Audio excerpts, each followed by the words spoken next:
يقع الجامع الأموي الكبير بمدينة دمشق القديمة. بالبداية كان المسجد عبارة عن مصلى بالهواء الطلق، وبالقرن الثامن الميلادي وبعهد الخليفة السادس الوليد بن عبد الملك بدأ بناء الجامع. استعملت جزء من الآثار السابقة كقاعدة للبناء، وكذلك بعض الآثار الموجودة بالموقع من ضمن عارضة محفورة باللغة اليونانية. كما حول الحائط الروماني الموجود إلى منارة، وكانت هذه أول بناء لمنارة بالإسلام. تم بناء المسجد على التصميم الإيواني المؤلف من مساحة مستطيلة الشكل بحيث فيها 4 إيوانات أعرض الجهة القبلية، ويعد المسجد رابع أشهر المساجد الإسلامية بعد حرمي مكة والمدينة والمسجد الأقصى.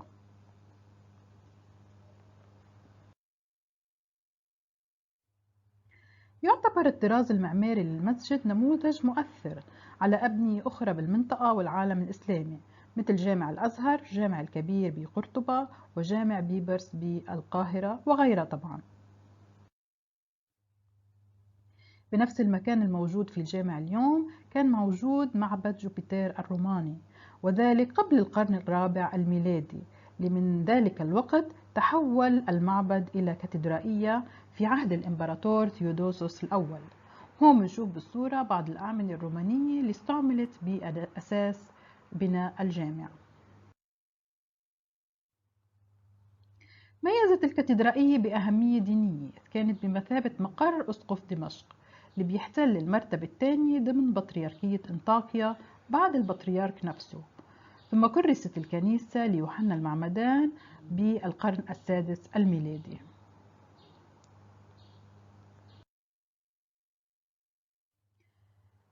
هالضريح دفن فيه رأس يوحنا المعمدان أي النبي يحيى بن زكريا عليه السلام، إلا أنه لا توجد أي وثيقة تاريخية تثبت هالشي، سوى من ذكر المؤرخين العرب بأنه العمال أثناء بناء الجامع عثروا على مغارة وجد فيها صندوق فيه قفة يوجد داخلها رأس مكتوب عليه أنه رأس يوحنا المعمدان، فأمر الخليفة الوليد بهذاك الوقت بتركه على حاله وجعل عمود قائما على المغارة كعلامة مميزة، ثم وضع فوقه تابوت عليه اسم يحيى.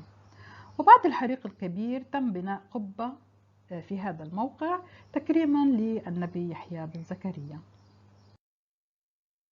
داخل المسجد أيضا مزاران تخليدا لذكرى الحسين بن علي، كما يحتوي على ضريح لصلاح الدين الأيوبي في حديقة مجاورة للجدار الشمالي للمسجد.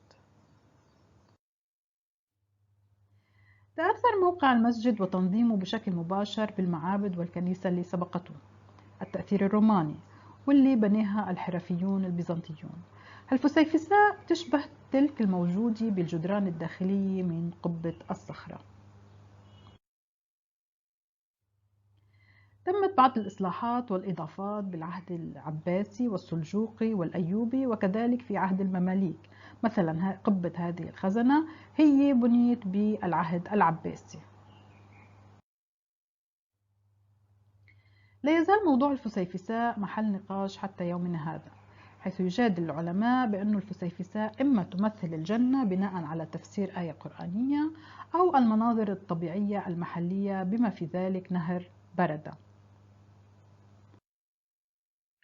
من جهة المقابلة يرى مؤرخو الغرب أن هالفسيفساء بتصور بعض الزخارف الجدارية اللي تم رسمها قبل عدة قرون بروما وبومباي، وهي مستوحاة من نموذج أولي هيلينستي، مع فرق طفيف أن المنازل والقصور والحدائق صورت كلها فارغة. كما يعتقد المؤرخون الغرب أن سبب اللوحات الجدارية هو للزينة فقط، وذلك لإضفاء إحساس بالفخامة على الفناء بدل من عكس الحياة الحقيقية للرومان اللي جسدت باللوحة الأصلية الملهمة. في عام 1893 شب حريق أدى إلى تدمير معظم الفسيفساء والألواح الرخامية، ولكن أعيد بناء في وقت لاحق. وبالرغم من الإضافات والترميمات المتعددة للجامع إلا أنه احتفظ بطابعه الأساسي وطراز بنائه المعماري منذ القرن الثامن الميلادي حتى هذا اليوم.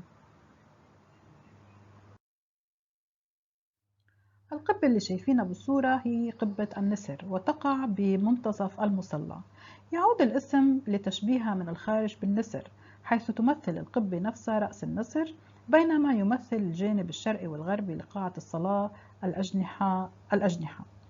تم استبدال القبة الخشبية الأصلية بقبة مبنية من الحجر بعد حريق عام 1893.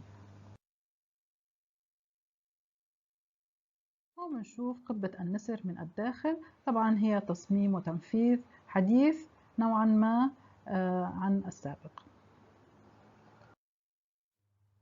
يوجد 6 نوافذ رخامية مختلفة التصاميم، لكل منها نمط هندسي فريد. هون بنشوف 3 من هذه النوافذ. تقع على الجانب الغربي من الفناء بالجامع، ولا تزال موجودة من البناء الأصلي. تم نحت النوافذ الرخامية على الأرجح بواسطة حرفيين مصريين بتصميم متشابك، وبتعتبر هالتصاميم علامة البداية باستخدام الزخرفة الهندسية بالفن الإسلامي. هيك بنكون عطينا نظرة يعني عامة عن الجامع الأموي. والمرة القادمة رح نحكي عن عنجر، مدينة أموية في البقاع لبنان.